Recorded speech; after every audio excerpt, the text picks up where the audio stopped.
Should you purchase the 2-door or 4-door Bronco? We're going to go over everything that I believe you need to know to make the best decision possible to suit your lifestyle. Stick around to the end. I have the biggest pro and con of each model, and I also get a first-hand reaction from my cousin who owns a 4-door. Let him drive the 2-door and share you his exact words.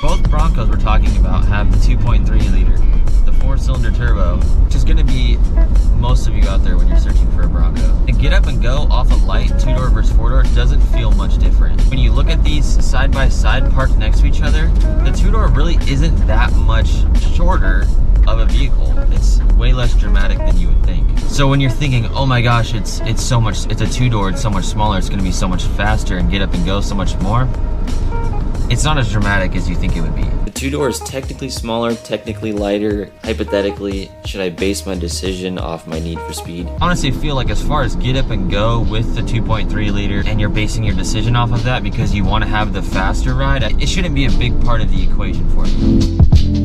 If I had to put a number to it, the 4-door is 40% less boatish as far as like weight transfer, body roll. The 2-door is like really dramatic. What I want to give you assurance of is they have completely the same experience and personality. Get up and go, body roll, driving experience, the way the interior feels, steering, everything is the same. The main difference is that the 2-door is just more dramatic. When you drive it and you feel the left and right motion, these Broncos have a ton of weight transfer, body roll, which is part of the reason I think why a lot of people don't realize they like driving them, because they feel just a little more fun, kind of like a toy car, like you're going off-roading and things are moving around, but then when you're driving them on the road, it just has that certain, like, hey, look at us, this is fun. We drive a Bronco, look how much more fun it is when you turn. And body roll is a big part of the equation. I think that a lot of people don't realize why they like them so much. Immediate thoughts that go through your head when you drive both back to back. So the first thing that goes through my head is, this thing feels like the same car, but this one just feels like a bus. Probably when you go from the 4-door to the 2-door, you're like, this thing is tiny and it feels kind of funny.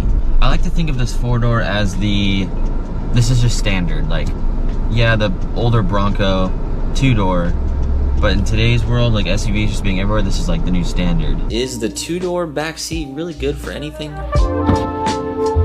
You might be thinking, how in the world do you get in the back seat in the 2-door? Seat belts are easy to get to. Keep in mind the 2-door does not have a middle seat. So in this Bronco, we can fit 4 people, not 5, with a seat belt.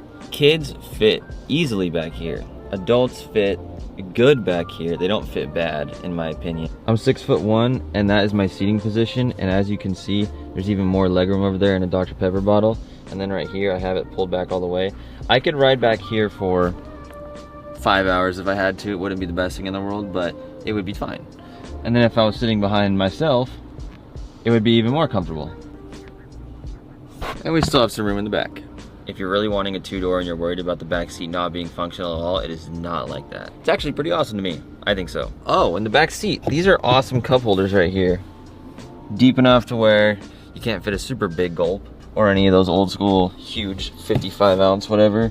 You got a 12 volt right here if you want to charge something. You've got 2 USBs right here. For a little vehicle that's a lot of fun and enthusiast based, can't really ask for more. Here's something that I absolutely love about the 2-door. One of my favorite things about the 2-door is how large these windows are left to right.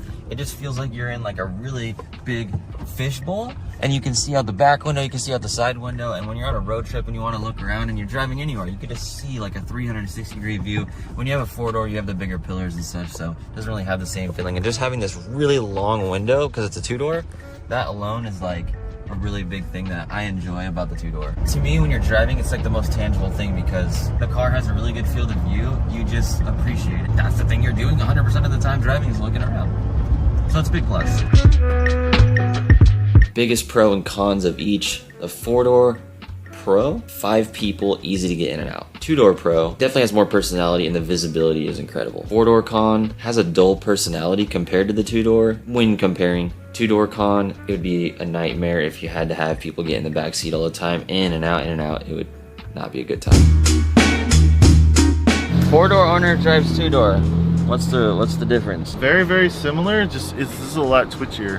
Short wheelbase. The thing with the brakes, like I had to hit the brakes hard a couple times and you could like, it really like does this quite a bit more than the 4-door. The weight transfer is dramatic. Yeah, very.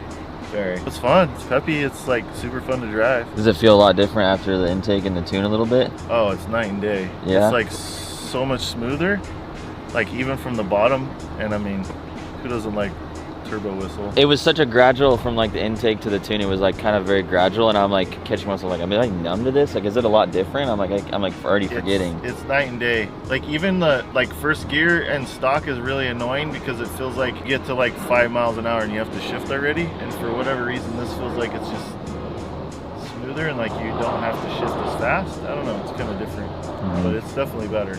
If this gave you everything you need to know to make the best decision possible when purchasing a Bronco, hit that subscribe button. If you want to see a video right here of us tuning it, making it faster, and it doesn't void warranty, we increase and boost pressure. It helps it feel lighter on its feet. You're really going to like this modification. You can click the video right here.